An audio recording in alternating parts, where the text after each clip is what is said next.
The next and final presentation that we're going to be doing tonight is one that is near and dear to my heart.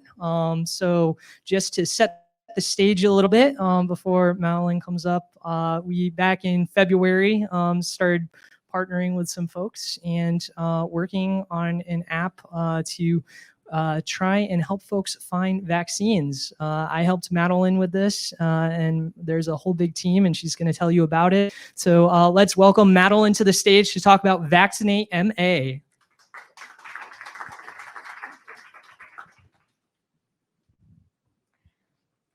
Hi, I'm Madeline. I'm going to talk about VaccinateMA, which is a project that ran from January through April of last year. So imagine you're in Massachusetts back in January 2021. Only first responders and frontline workers were eligible for vaccines. Information about where to get a shot was confusing at best and wrong at worst. So the state uploaded a new docs file to their website every day. This is the best source of information at the time. This evolved, of course. And then on February 1st, everyone age 75 plus became eligible. So many of the eligible people have limited internet skills and access, so their neighbors, children, relatives had to step in to help, but they still struggled. There was extreme appointment scarcity and very patchwork information. Everyone has the same questions. What locations are administering COVID vaccines? Where are there available appointments? And how can I book one? So VaccinateMA stepped to address this problem. We were a volunteer-driven website with the most comprehensive source of COVID vaccine availability statewide.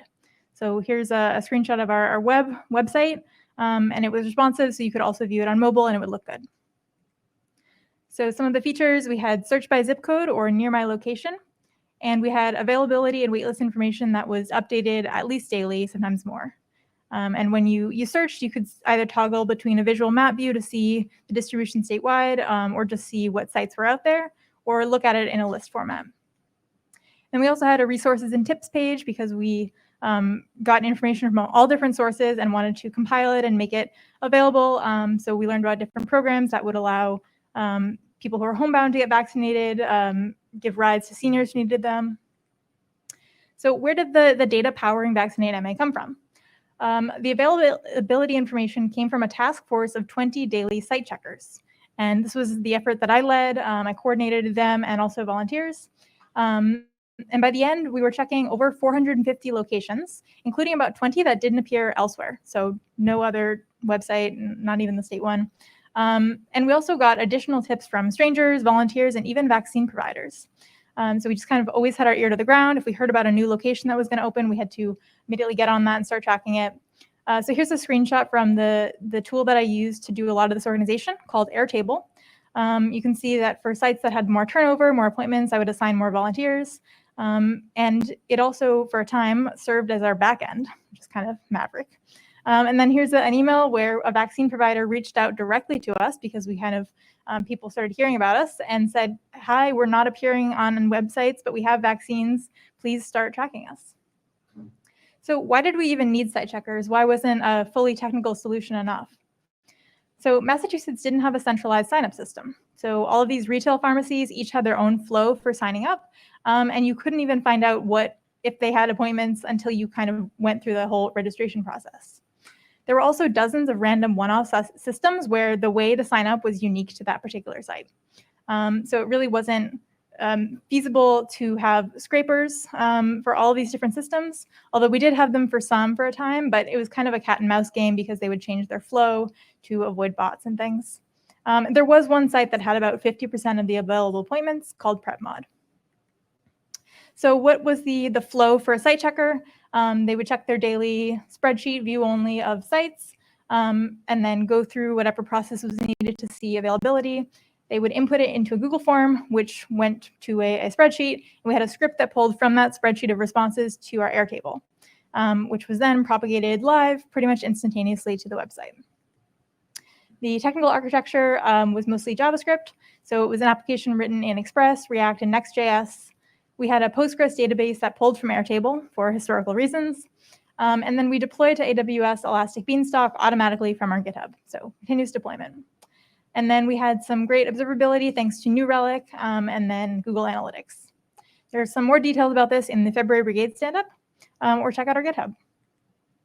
Some of the challenges, it was kind of like like building an airplane while it was flying. So as the vaccine rollout kept changing, so did we. And then as the state eventually moved to a pre-registration site, we had to put that information out there as well. And then the tech backend had to evolve from an existing architecture. So it started out as a personal private repository. And then when I got involved and when Code for Boston got involved, it had to be scrubbed of secrets and moved to the public GitHub.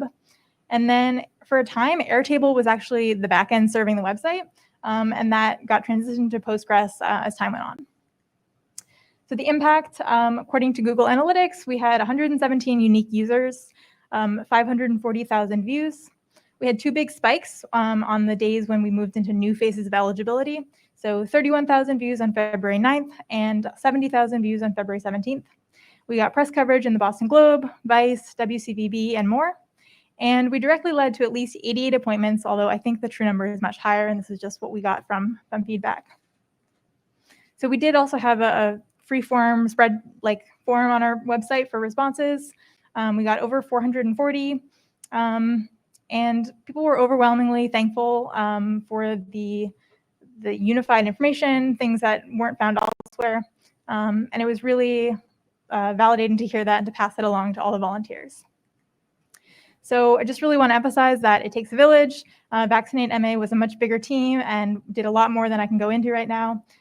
So thank you to all my code leaders and to the volunteers and site checkers who dedicated time every day for months on end. And thank you to Code for Boston for your organization and support.